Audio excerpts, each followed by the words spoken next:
Wikahon Pre-A.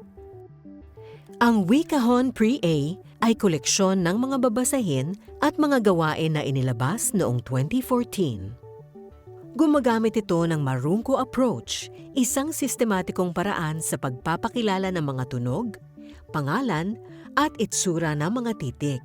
At idinisenyo ito para maging epektibo at kawili-wili sa mga batang nais matutong bumasa sa wikang Filipino. Ang Wikahon Pre-A ay akma para sa mga nagsisimula pa lamang bumasa at sumulat sa wikang Filipino, karaniwang nasa edad 4 hanggang 5. Ngunit maaari itong gamitin ng mas matatandang mambabasa. Maaari itong gamitin ng may kasamang gabay o ng independyente para sa mga sesyong pagpapayaman at remedial. Mayroong 6 na kategorya sa Wikahon Pre-A na ipinangalan sa mga prutas. Ang bawat kategorya ay may 6 na babasahin na nagtatampok ng karanasan, kasaysayan, at kulturang Filipino. Nakaayos din ang mga sanaysay batay sa pagtaya ng UPAH Fee-Tree System at sa angkop na edad ng mga konseptong ginamit.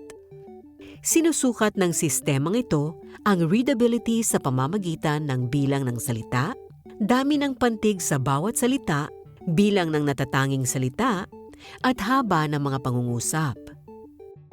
Pagkatapos ng babasahin, may mga kasunod na gawain na nakatuon at sumusukat sa iba't ibang aspekto ng literacy, partikular sa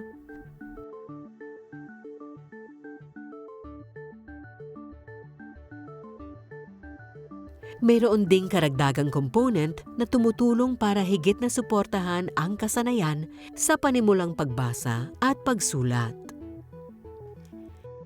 Ito ang ilan sa mga gawain sa Wikahon Pre-A. Panimulang pagbasa. Ang gawaing ito ay nahahati sa 4 na bahagi na naglalayong tulungan ang mga mag-aaral na maging pamilyar sa tunog, pangalan, at itsura ng mga titik. Pagkilala ng titik. Ang pagkilala sa mga titik ay nakatutulong na maiugnay ang mga ito sa mga tunog at kalaunan sa mga inilimbag na salita. Layon nitong ipakilala ang lahat ng titik sa alpabeto ng may kumpiyansa. Para sa Wikahon Pre-A, nakatuon sa isang titik ang unang 5 babasahin sa bawat kategorya. Binabalikan naman ng ika-6 na babasahin ang 5 titik na natutuhan ng mag-aaral upang matiyak ang kanilang pagkatuto. Pagtunog ng titik. Layo nitong magbigay malay sa ugnayan ng mga titik at tunog nito upang wastong ma-decode o mabasa ang mga salita. Tulad ng sa pagkilala ng titik, binabalikan ng ika-6 na babasahin ang 5 titik na natutuhan sa isang kategorya upang matiyak na nakikilala at nabibigkas ang tunog ng mga titik sa alpabeto. Pagsulat ng titik. Ang pagpapakilala ng pangalan, tunog, at anyo ng mga titik ay magbibigay ng kumpiyansa para sa gawaing ito, kung saan magsasanay ang mga mag-aaral sa pagsulat sa papel. Sa gawaing ito, hinahasa ang kanilang fine motor skills at hand-eye coordination. Mga salitang nagsisimula sa ipinakikilalang titik.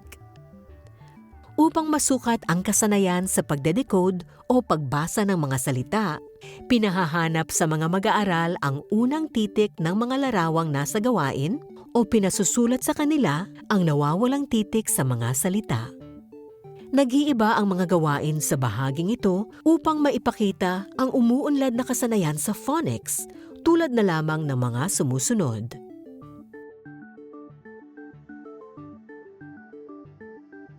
Kasama rin sa Wikahon Pre-A ang 2 kopya ng sanggunian ng tamang sagot, 8 kopya ng bawat seleksyon, at gabay para sa guro para sa wastong paggamit nito. Maaari namang gumamit ng isang kwaderno para sa talaan ng sagot ng mag-aaral.